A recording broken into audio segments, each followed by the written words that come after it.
All right, I guess I'm live. Thank you so much for tuning in.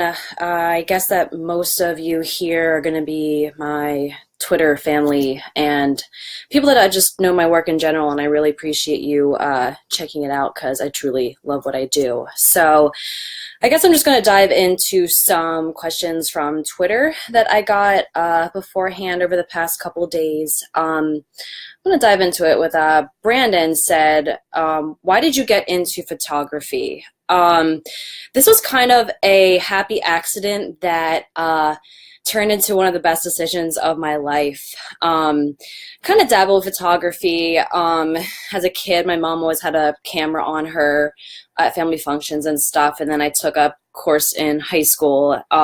Didn't really think much of it. I was always kind of an art and music nerd though, so creativity was always kind of pumping through me since I was little. So I, took a lot of art classes in high school, and then I took a couple years off after high school and went back to school and decided to go to school for graphic design.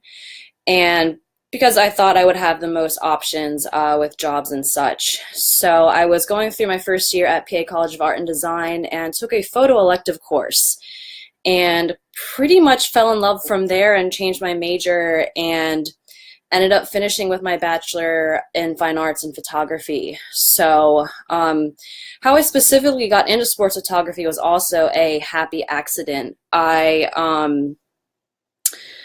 was mostly a music photographer and landscape, and I don't know, I really didn't want to do anything too commercial. I was very focused on my art photography and my music photography. And I was asked during my junior year review, so I got all that way through college and asked, what are you going to do when you graduate? And I'm just like, oh yeah, I hadn't really thought about that.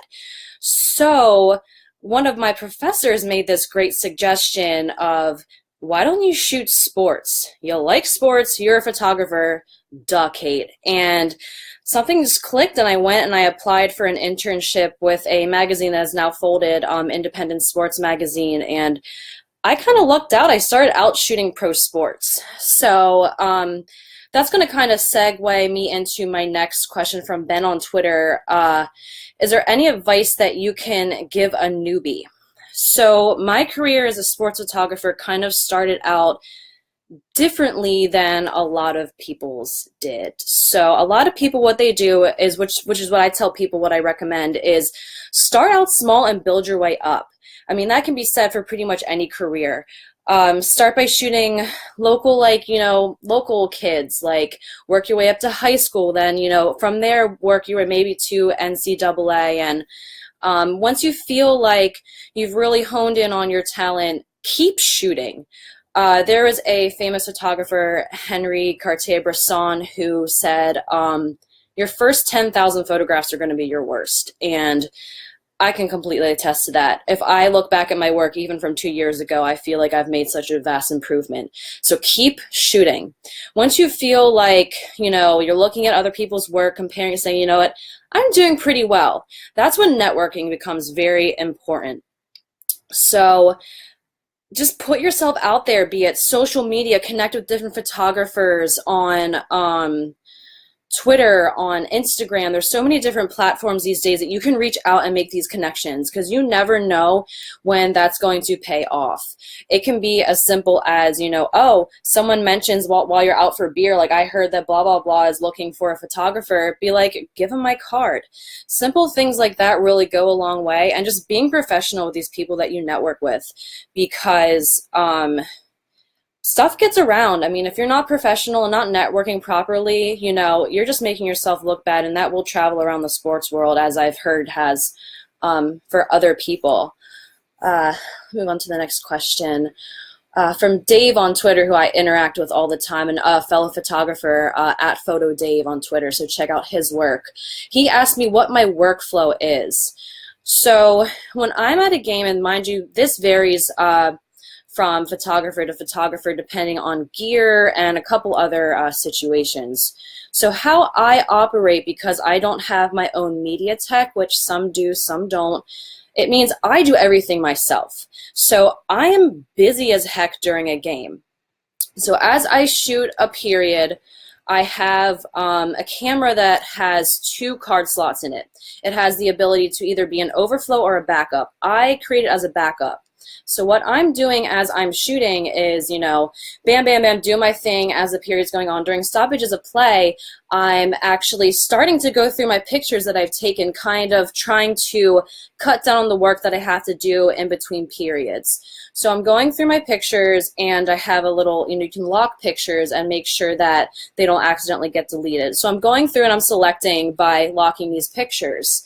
And I shoot with multiple bursts, so there's several frames per second. So there's going to be a lot of duplicates, and that'll get to another question I know that my friend Michelle asked me on Twitter. I'll get to that in a little bit, what the pictures I edit out. So as I'm going, I'm locking these pictures, right? And then, okay, period's over. I am grabbing my gear, I am running down below the Wells Fargo, and I'm going to the media room. From there, I am taking that card in slot 1, and I'm deleting all the pictures that I deem unusable. So what I have on that one card are essentially the selects I have from that period. So that's going into my laptop, and I use Lightroom for my editing. Now, the nice thing about shooting at the same arena is that you can create a custom white balance on your camera. You can create a custom white balance in whatever editing software that you choose to use. So I have all of those preset. I literally import my pictures, put them onto my desktop, import them into Lightroom, apply my filter, crop, export, upload, bam, I'm on to the next period, and then continue for the next break. So now that can be different for other photographers who have a media tech. They're literally just dropping off their card and going. I really wish that I had that luxury, but I do not, so I do it myself. But it's good experience, so it really doesn't matter. So let me get to Michelle on Twitter. What would make a photo unusable? So like I mentioned before, shooting multiple frames per second, you're not going to want to, you have to kind of be mindful of what you're going to be uploading for these people. It's mostly writers that are using my work. You don't want to have a bam, bam, bam, a frame of a certain play. Say you have someone skating up to the net, bam, shoot. You're going to have that whole series. You're going to want to pick an image that I guess is going to kind of capture that specific moment really well. So I tend to do 1 or 2 frames. Sometimes I'll crop differently from a specific moment. And then after that, I kind of go through, obviously, anything that's blurry, anything that I feel doesn't have a good composition, which you can kind of fix with cropping, not all the time, and just stuff that I really don't feel tells the story of the game. So when I first started shooting, I was just kind of like, spray and pray, please let these be in focus, let me get something from these games. And I kind of just put up whatever good pictures I've had. Now that I have a couple years under my belt, I feel that I've kind of merged into this sort of create a story from the game. So you're going to have all these different moments that you're going to capture that I at least focus on to kind of tell the story of each specific game. It can be something as simple as, oh, did you see that freaking shot that Giroux got? Do I have that? Yeah, I do. I'm going to include that in one of my featured galleries, or a writer will message me in the game, oh my gosh, did you get that, hit that Simmons just did, or that fight, that Brandon Manning picked with someone. And it's stuff like that that I'm going to choose for my galleries. So talking a little more about shooting, which looks like someone from my family at Broad Street Hockey, and Dave asked me on Twitter, is how do you choose your shooting position? What are your favorite spots? So I wish I had the luxury of going in and be like, hey, I want ice level for the whole game, but it's not like that. There is a member of the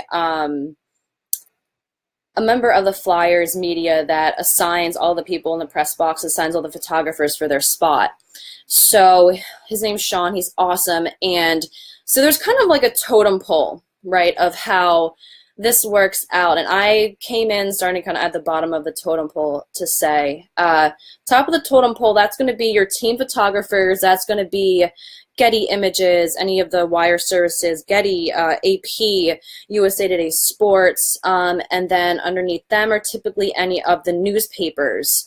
And after that, it's kind of a crapshoot with the blogs or websites, and that's where I fall under. Now that I'm with SB Nation and Broad Street Hockey, I'm kind of towards the top of the website since we're the best blog for the Flyers. Thank you very much.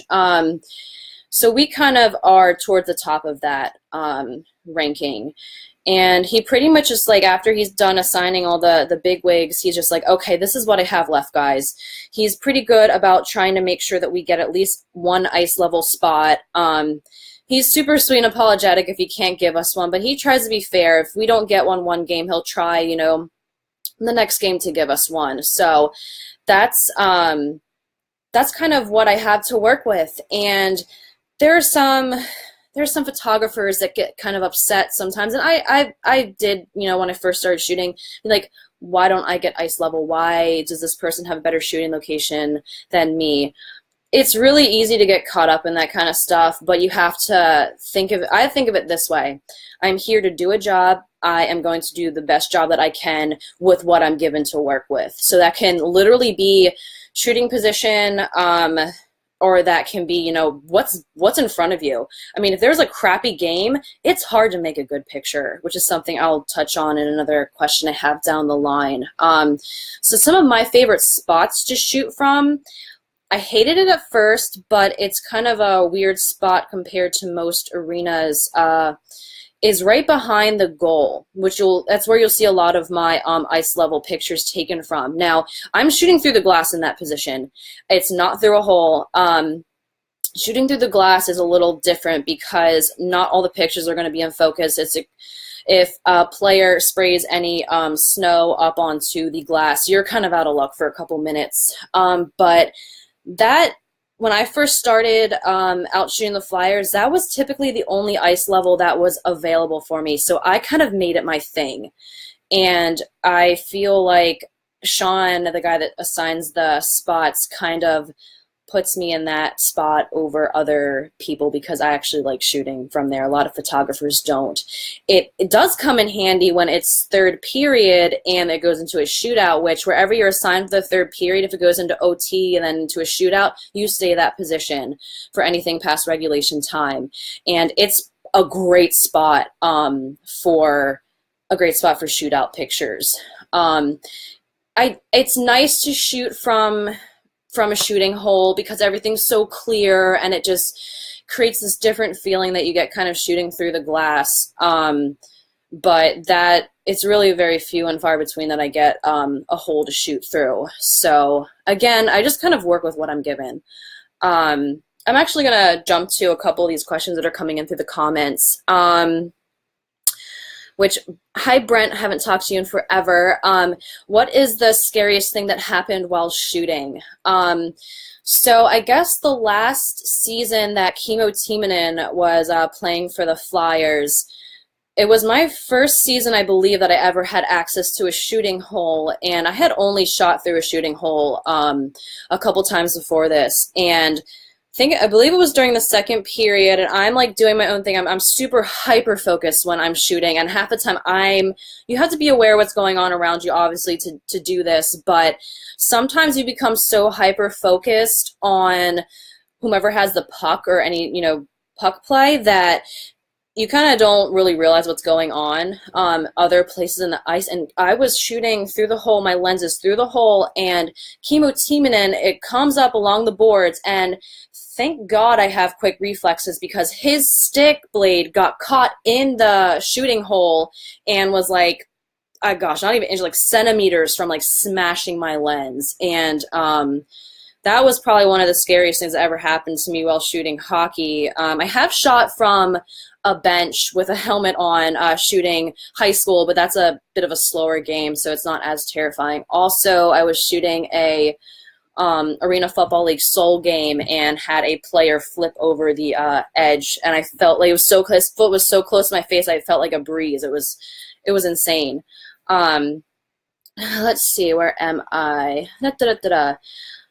Dave, you sent me so many questions, and I appreciate it because I feel like you're filling up my time for me. You also asked, can a photojournalist be objective but still root for a team? So the thing about, I guess it can be said for almost any profession. There's like, a set rules that you have on the back of your photo pass, what you can and cannot do, and then there's kind of some unwritten rules that are, I would like to think, are common sense, but are not for some people, but are not for others. But some of those things being, you really shouldn't, if you're there covering an event, you really shouldn't be wearing a jersey or any sort of thing that's screaming what team you cheer for. That's an exception, however, with like someone like a team photographer who does have specific issued gear that they wear that has, whatever team they're working on. That, I can kind of see is okay. But for the most part, you kind of have to keep your fandom to a minimum, which is something that I have to admit I was probably the most freaked out about when I found out that I was going to start shooting the Flyers. You can see behind me, I have this is my hockey wall. One of them. I have hockey stuff everywhere in my apartment. Hockey is my sport. The Flyers are my team. They have been since the 90s.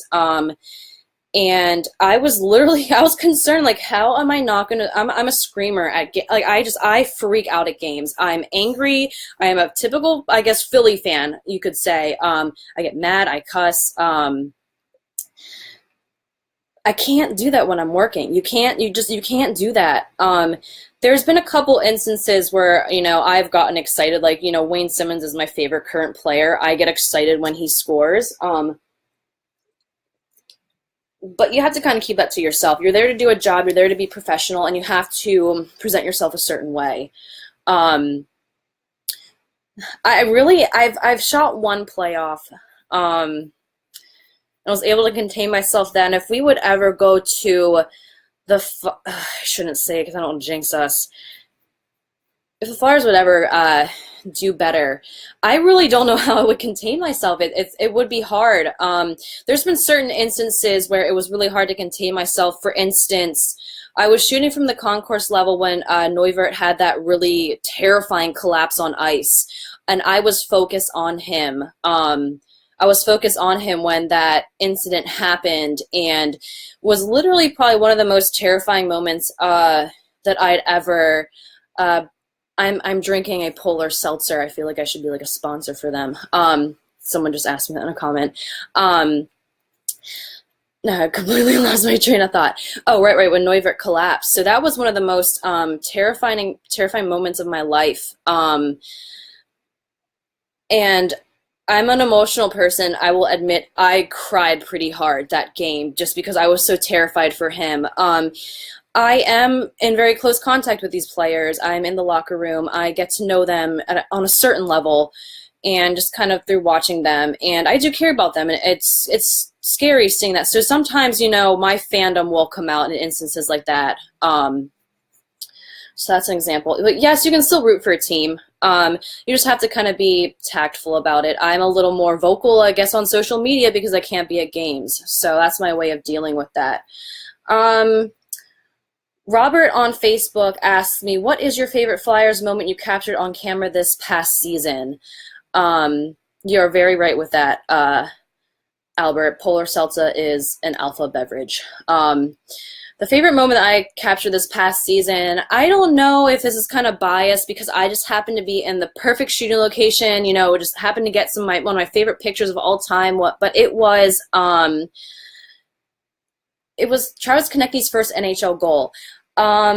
I think it also is just because I absolutely love Travis Konecny, and to capture such a monumental moment for him really meant a lot to me. So I was in that shooting location right behind the net when he got that, and I got him winding up, the goal going in, and the celebration afterwards. So I feel like I did my job at that point of capturing the whole moment, and if I remember, I'll put it in the comment, and I think it's actually on my Facebook page, one of them, a link to that series of pictures that you can look at.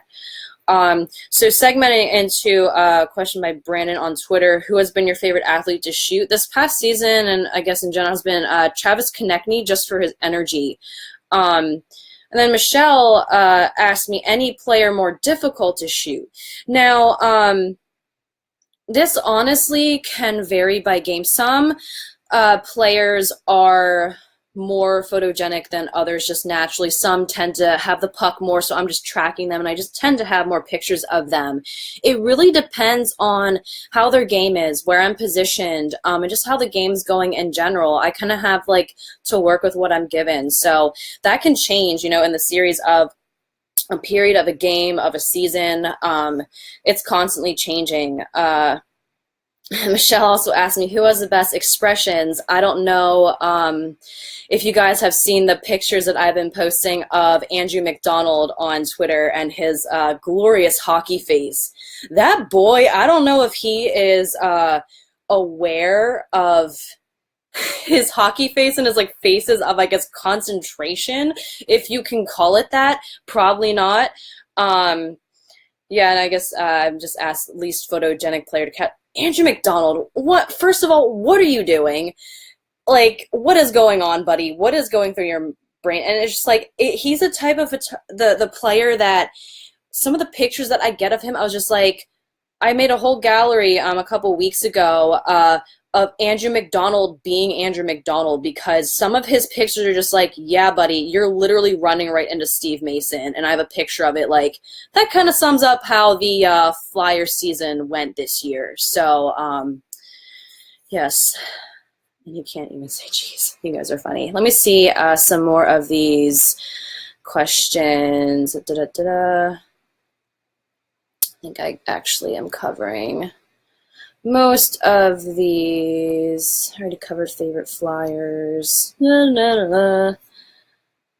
Okay. From David Manning, do you get a chance to do much portrait work with the players? If so, how much time do you get? So they're pretty strict with that kind of. I would probably have to go through some loops to really be able to do that, because something you have to realize that with these players, I would have to, one, go through oh, same photo, Dave. Okay, that makes sense. Hey, Dave. Oh my gosh, I'm answering all your questions.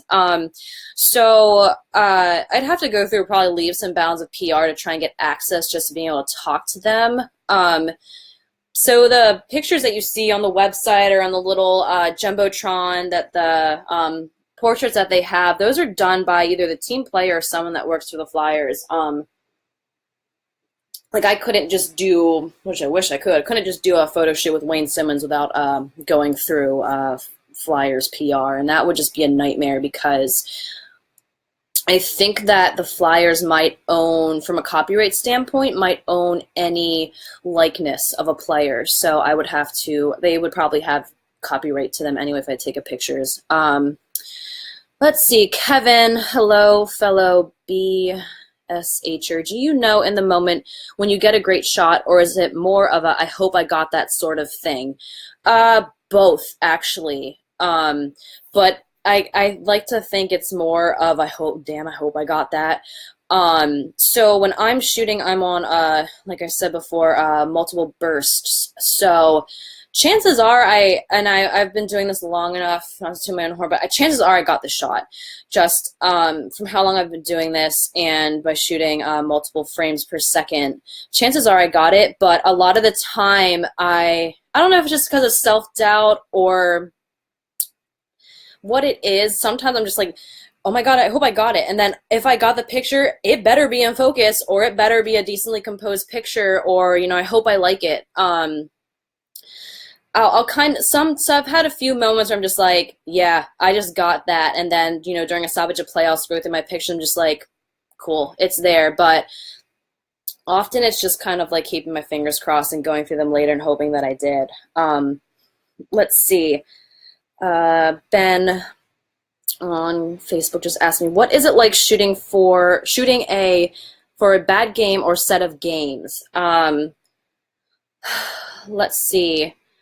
It's pretty tough because if you don't have a photogenic game in front of you, it's frustrating. It's hard to kind of find those moments that to tell the story to create an interesting image. So what I do during those bad games, or just like a series or several seasons of bad hockey, is I'll do some fan shots. I'll do kind of candids between play, and those can actually turn into some pretty interesting images. And they're very, they kind of, take these players that we hold at celebrity status and kind of bring them back down to our level. When you see like Giroux, like, talking crap to like Sidney Crosby and things like that.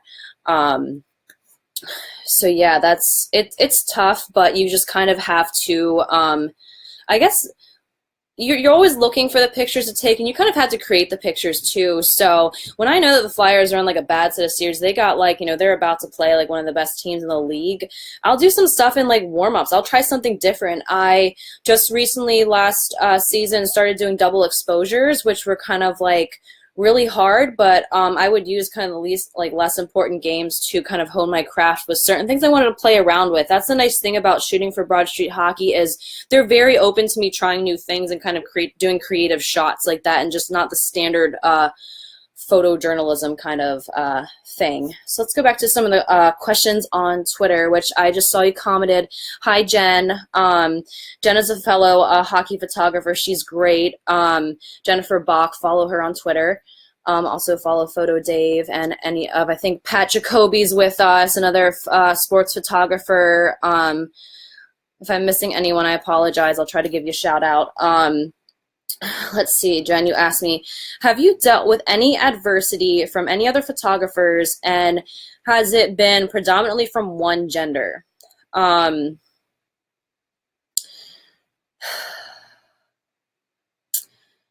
dealt with a lot of crap being a female in this industry. Now, I don't want to dive too far into this, because I'm actually collaborating with a couple ladies in sports media with a piece we're hoping to publish on some sort of platform, hopefully Broad Street Hockey, where we're going to talk about our experience being a woman involved in pro sports. So I don't want to talk too much without spoiling what I'm going to write about that. So the thing about photographers is they're very territorial people, and I have a baby face. When I came in and started shooting the Flyers, I was the youngest one there. It was me and pretty much a bunch of middle-aged dudes that have been doing this for their whole career. So I'm coming in, and since they're very territorial, they can kind of see that as a little bit threatening. This younger person's coming in, is she going to steal our job? And there are a lot of photographers that were kind of rude to me and not very helpful. And the first couple seasons are pretty rough for me. I dealt with some harassment of different kinds, and I just kind of stuck it out for a little bit. And so there was some negative attention drawn to me because of another photographer. Won't go into too much detail there. So there was kind of this stigmatism that I felt was kind of around me because of that. So what I did was I laid low for the rest of the season and for a little bit into the next season. And then slowly I started just talking to the other photographers more. I felt a way to kind of bring them down a little bit was I'd be like, hey, what do you think of this picture? How can I improve it? And that's kind of stroking their ego a little bit. So you're just oh, what do you think? And they're going to give you a suggestion of how to make it look better, and that's going to make them feel pretty good about themselves. So I just kind of created this working relationship with other photographers, and just getting to know them on a personal level as well. And now I've been with the Flyers for a couple years now. I've known these people for a while, and I know a lot of them on a personal level now. And it was just a matter of also them getting used to my intense, unapologetic personality as well. So after I kind of went through a little bit of a tough time, and there's still that little competitive edge. I try not to let it beat me up too much. I look at it as a healthy competition, because I don't think you should be doing this or anything really with just settling and thinking that your work is good enough. You should always, and Lisa, this is how I look at it, is always work at improving yourself. And if you, like for me, I look at other photographers, I'm just like, oh my gosh, I love his or her work. Like, will I ever be that good? And I'm like, yeah, I can be. I'm just gonna keep shooting. I'm gonna keep trying new things, see if I can ever feel like I'm as good as them, or I strive to want to be better. I used to think I would be happy just working for a newspaper for a little bit and just doing sports that way. But now I have this dream of that not being good enough. I want to be the best I can be. I want to be either a team photographer. I want to shoot for Getty. I want to shoot, I want to do what Bruce Bennett does, who is the head of NHL Getty Images, and he travels all over. He is, but in my opinion, the best in the league. If you are not familiar with Bruce Bennett's work, look him up. He's been doing this forever. He is incredible and kind of like, what I want to be when I grow up, I guess you can say. Jen, you had asked, has it been predominantly from one gender? I don't want to speculate. It's different. So my interactions with the guy photographers and the female photographers are very different. Amy Irvin, I think she had joined. Yes, hello, Amy. Shout out to you. She's another lady that shoots the flyers with me. Amy is one of my closest friends. And there are other, females that I just don't get along with on a personality level. But with the guys, I think it's more of a. It's okay, Jennifer. I want to get into it. I don't care. Yeah, guys don't like a woman coming. Some don't like a woman coming in and doing their thing and doing it better than them sometimes. That can really bruise the male ego if you are that kind of person. And I think for some guys just like aren't very warm to me. I've tried to talk to them. I've tried to befriend them and, kind of work with them and get their opinions on things. And they don't want nothing to do with it. So I'm like, okay, I'm going to move on. I'm not the type that is going to just suck up to someone and just, try and win them over. If they're not going to want to be my friend and be my essentially coworker, like whatever, I'm going to move on. But it has mostly been a negative thing from male photographers. So Jenny Girl also asked me, what is your preferred equipment to shoot sports, and do you utilize one body or two? This is something that I've had a lot of people actually, and Ben just asked me the same thing.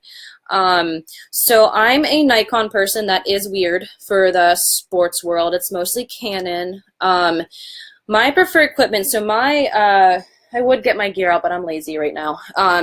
I shoot with two camera bodies. I have my main body, which is a D600, and my second body is a crop sensor that's a D5500. Then my go-to lenses are, I have a 70-200, so that's like what I'm using to shoot mostly from the main concourse to kind of get over the ice, a zoom lens. And then what do I have? A 10mm fisheye. I think you've seen some of that work. I don't use that as much because that's very hard to work with. 24-70. All these are f2.8, by the way, to give me more wiggle room with the shutter speed and other settings. I have a 50mm I sometimes work with for portrait kind of work, and a whole, like a 30, I have a whole bunch of different cameras that I use, and I actually just started doing some work with a GoPro too. I have a little nifty doohickey that'll hook onto the hot shoe, the top of my camera, so I don't know if you guys saw that that video that I made of what it's like being a hockey photographer. I'll have to link that in here as well, as long as the Travis Konechny picture, if I can think of it. I have a horrible memory, so I'll probably forget. So yeah, I have two bodies. Now, when I'm on concourse level, I'm shooting pretty much strictly with one body with my 70-200. When I'm ice level, I have my two bodies and I'm interchanging lenses all the time. So for the most part, I'll have my 70-200 on one camera, and then I'll alternate back and forth between my 24 to 70 of my fisheye on my second body. That's because, so when you're shooting ice level, I mean, they're going to be like right up against you, and that's when I have like the 24 to 70 or a fisheye to really capture them kind of right in your face. And then you have for the stuff across the ice, obviously the 70 to 200. Some other photographers like to shoot with stuff like a 300 millimeter prime. I don't have the money for that. That's another thing. Another thing I can kind of come back on for Ben's question earlier, any advice you can give a newbie. So I started out shooting sports with a really crappy Nikon crop sensor. I had invested in a cheap 70 to 200, which I literally, knock on wood, please do not break on me this season, but has lasted me this long. Work with what you got. Honestly, gear does help, especially when you're in these low lighting situations, but working with what you got, especially when you're starting out, is going to make you a better photographer in the long run, because you are already having this setback, and if you can kind of push through that, it's going to make you understand your camera better. You're going to learn kind of little tricks of the trade to make better work with crappier equipment. And then what the fun part is down the line, when you become better or you can afford better gear, is it is like heaven when you upgrade your camera body. And I'm sure any of the photographers in here can relate to that, is when you upgrade your camera body, it's just like, what have I been missing out on? It just makes that a lot more enjoyable. Let's see. Elizabeth, hello. It's okay, you're late. I'll probably post this on YouTube or some sort of other platform if you missed it, or I think you can go back and watch it. I did touch on my workflow a little bit, not too much on editing.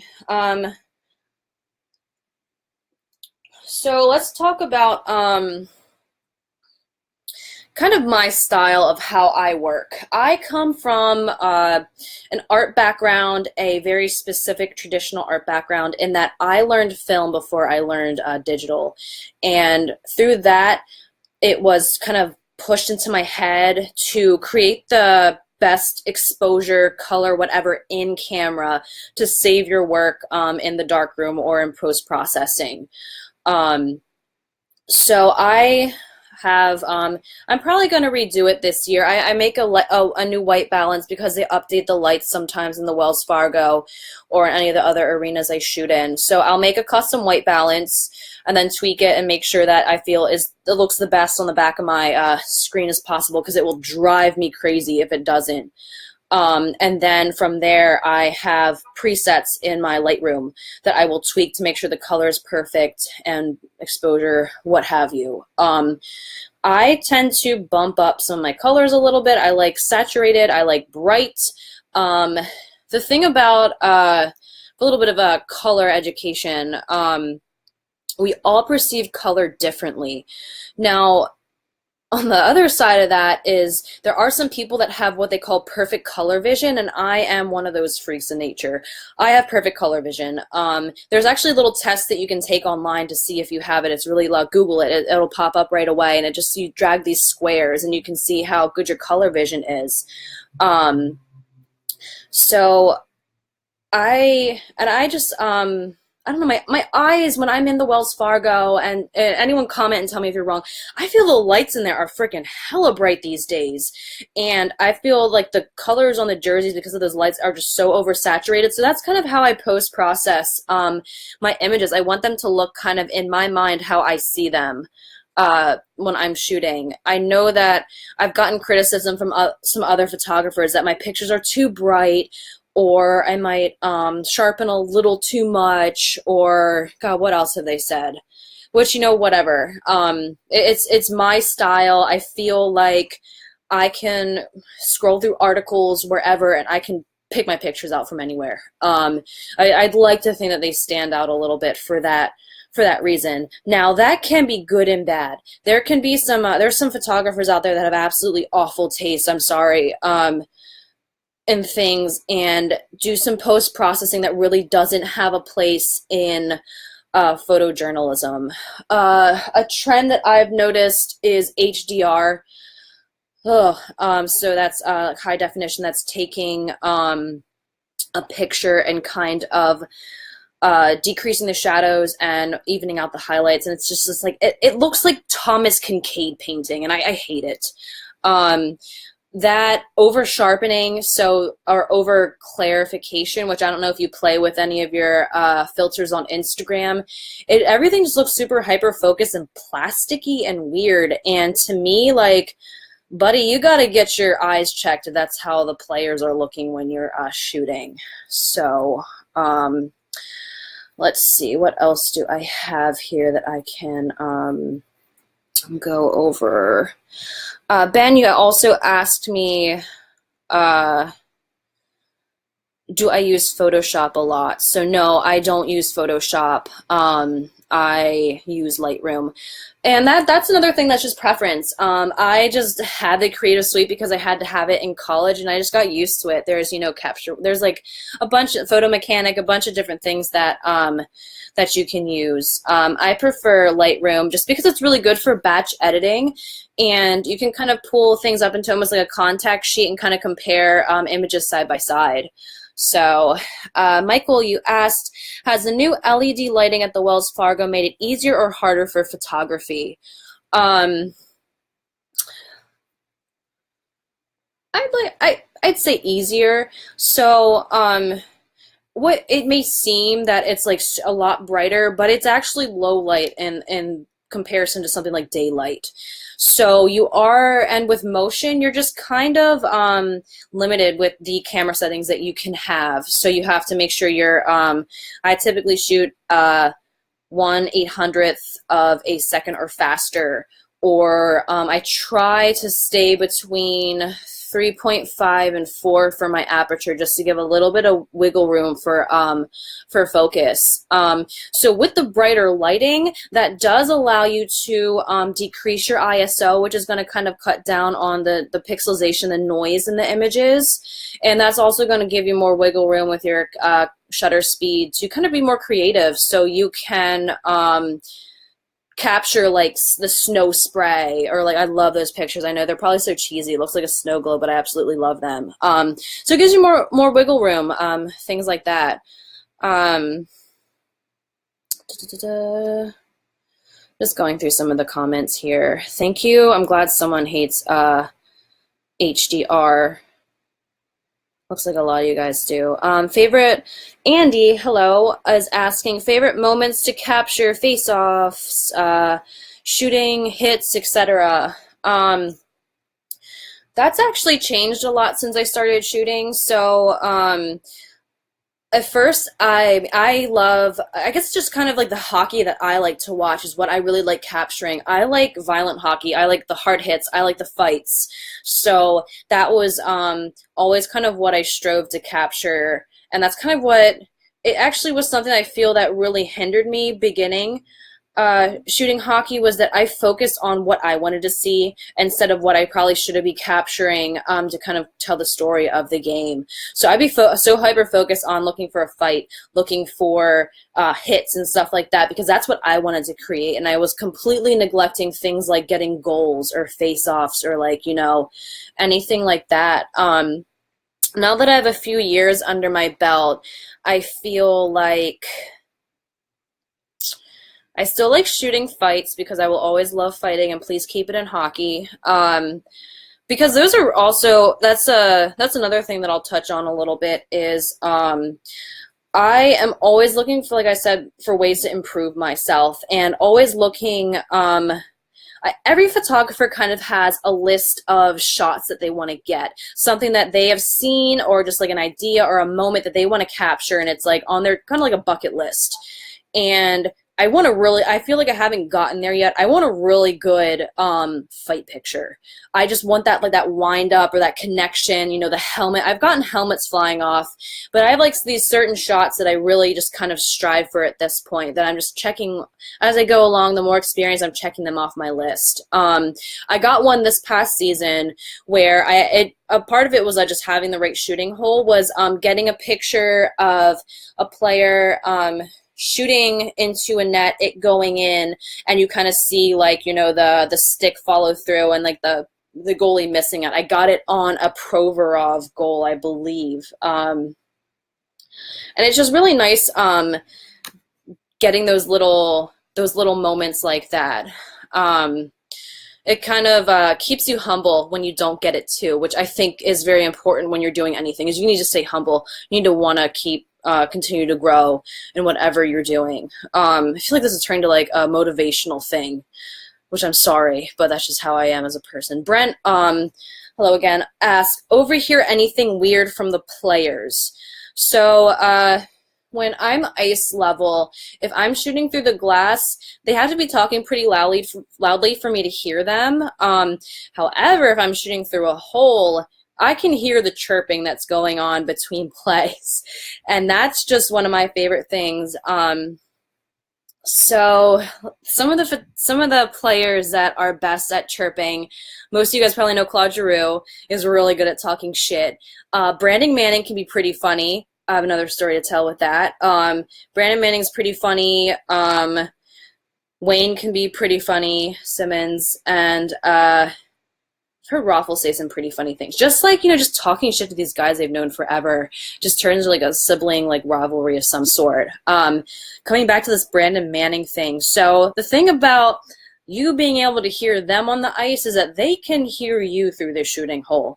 And I am the type of person that I just when I'm shooting, I'm hyper focused. I'm talking to myself a lot. That's just the type of person I've always been. So I'll be like, I was just zoning out shooting. It was in between play, and they were getting ready to set up for a face-off right in front of me.